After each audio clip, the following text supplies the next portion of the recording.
The Rangeland Analysis Platform's Vegetation Cover Dataset is a powerful view at the past 37 years of vegetation cover and how it's changed through time across the entire western US. But the question remains when looking at these data on RAP, where does this data come from? What underpins the models that produce these maps? Having a basic understanding and intuition about how these maps are created can help you in interpreting the outputs that you see in the RAP web application.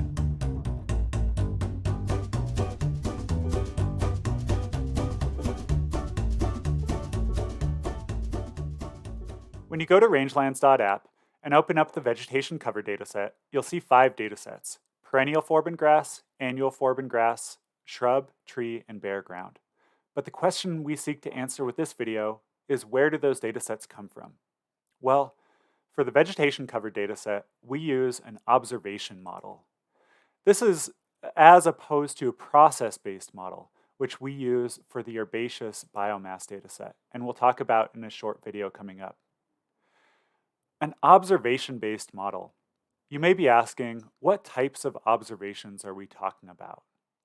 Well, in the case of the vegetation cover dataset, we're talking about 2 types of observations.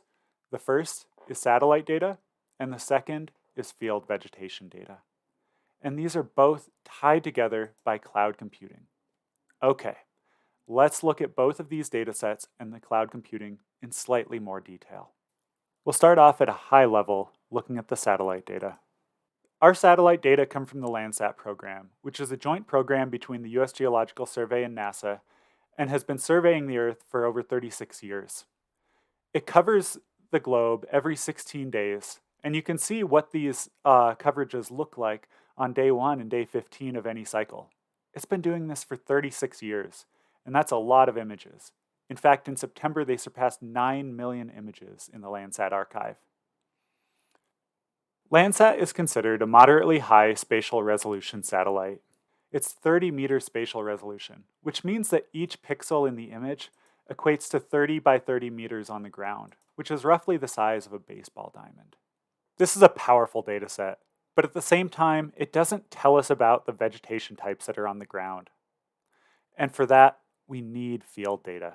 Our field data come from 2 sources: the Bureau of Land Management's Assessment, Inventory, and Monitoring Dataset, and the Natural Resources Conservation Service Natural Resources Inventory Dataset. Collectively, these 2 datasets go back to 2004, and in that time they've collected 60,000 plots that can tell us about the types of vegetation that are on the ground in those locations. 60,000 plots and 9 million images is a lot of data to process, and for that, we rely on our partners at Google, who produced the Google Earth Engine, which helps us to process all of that data. So now that we have some understanding of the types of data going into the vegetation cover model, how do we produce the model at a high level?